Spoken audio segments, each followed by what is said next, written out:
Thank you, Mr. Chairman. Let me obviously comment on the sacrifice that both of you are making and the thousands of other men and women like you that are working on behalf of our country in Iraq. Let me also mention the 76 Missourians who have, and their families who have paid the ultimate sacrifice. I'd like to focus a minute on the financial sacrifice of our country. It is a burr in the saddle of the American people that the Iraqi government has a budget surplus and we have a massive budget deficit, and yet we are paying and they are not. And I'd like to focus in on the SOFA agreement for you, Ambassador Crocker, and for you, General Petraeus, I'd like to focus in on the Sons of Iraq. The Sons of Iraq is one of your charts today, and the success that you have had related to employing some 90,000 Sunnis with American tax dollars. Shia as well as Sunni. Excuse me, Shia and Sunni, but primarily Sunni. It's about 20% Shia and about 80% or so okay. Sunni. The 80% they are viewed as primarily a Sunni group in regards to the politics in Iraq. And that's the point I want to make, is that we're spending about $200 million a year paying these people twice the average salary you would make in Iraq. And I'm trying to figure out how we get the Iraqi government to pay that price as opposed to the American taxpayer.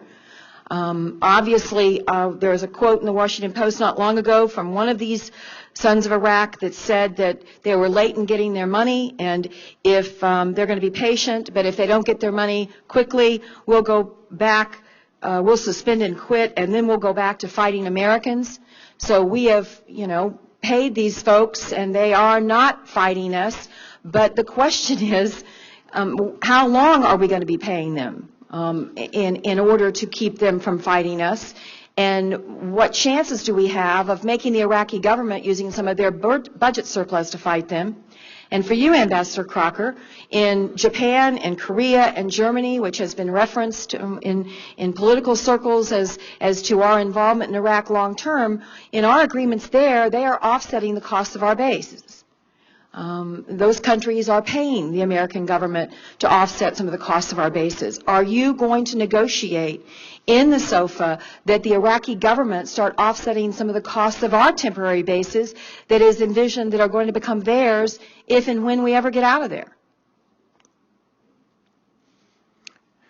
Senator, on the Sons of Iraq, as I mentioned in my opening statement, we actually fund those with the SERP, and in fact the Iraqi government just allocated $300 million for us to manage as Iraqi SERP, which in fact will offset a number of our other projects and allow us in fact to focus more on the Sons of Iraq, for which they have committed now $163 million to gradually assume their contracts, over $500 million for small business loans that can be applied to some of these, and nearly $200 million for a training, education, and reintegration program. So there are a number of initiatives actually ongoing with the Iraqi government, in addition to the absorption of, again, 20–30%, we'll have to see how much it is over time, of the Sons of Iraq into the legitimate Iraqi security forces, either into local police or in some cases into the Iraqi army.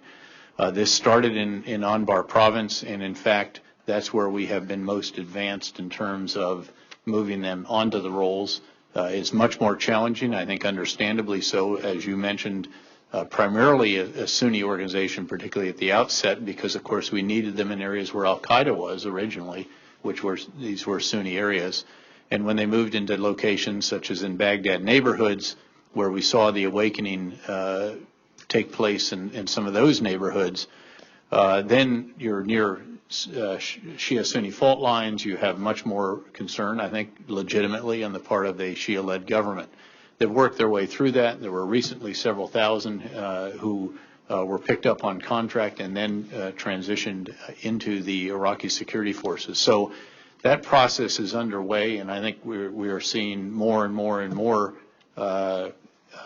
burden sharing, cost sharing, if you will, and they have committed that they would provide more as their own supplementals are addressed over the course of the next several months. Senator, the SOFA talks, as you know, are just getting underway, and I believe this committee, among others, will be receiving a briefing in the near future. It's an interesting point. We'll need to take that aboard and see what might be possible.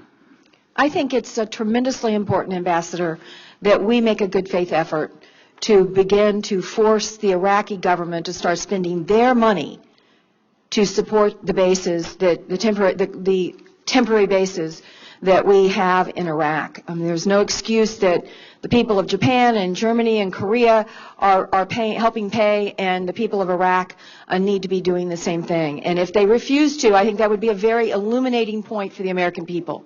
If they're not willing to help pay for that which we have said will be theirs when we leave, then I think that would be a very interesting moment of recognition, I think, for Americans as to how we are actually viewed in the country of Iraq. Let me also just briefly get your take on the Basra situation.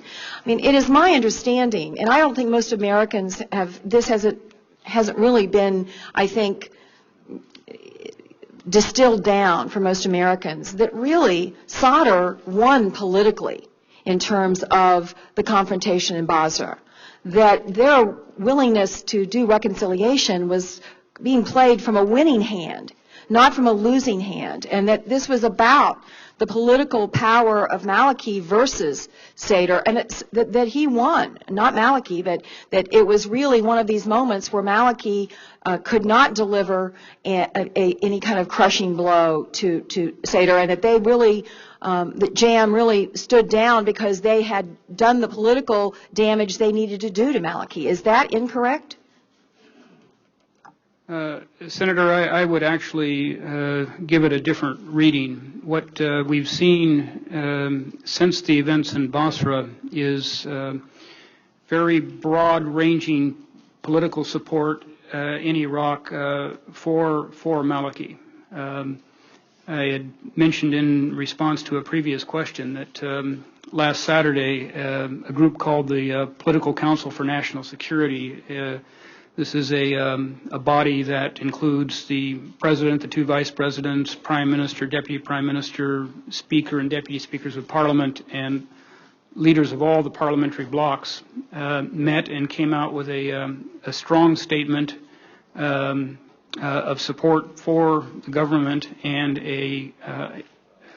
there were 15 points, but the most important were support for the government in its fight against extreme militia groups, a call for the disbanding of all such groups, and a strong statement calling on outsiders to cease interfering in Iraq's affairs, a clear reference to Iran. So this is still a process in evolution, but the way I would read it right now is that it has definitely strengthened support for Maliki as he is perceived as prepared to go into action against extremist Shia as well as Al-Qaeda and others. Well, I appreciate that there is some support for Maliki, but is it completely wrong to say that in terms of the actual incidents that occurred in Basra, that Sadr ended up with a stronger hand than Maliki at the end of the day? Again, Senator, it's a complex situation that still has to play out, but my read at this time of the positions that Muqtada Sadr has taken is that he's trying to put some distance between himself and these Jaish al-Mahdi special groups, because there has been a pretty sharp negative, not only political, but popular reaction against these militia groups. So I think he's motivated by trying to say it isn't us. Okay, thank you.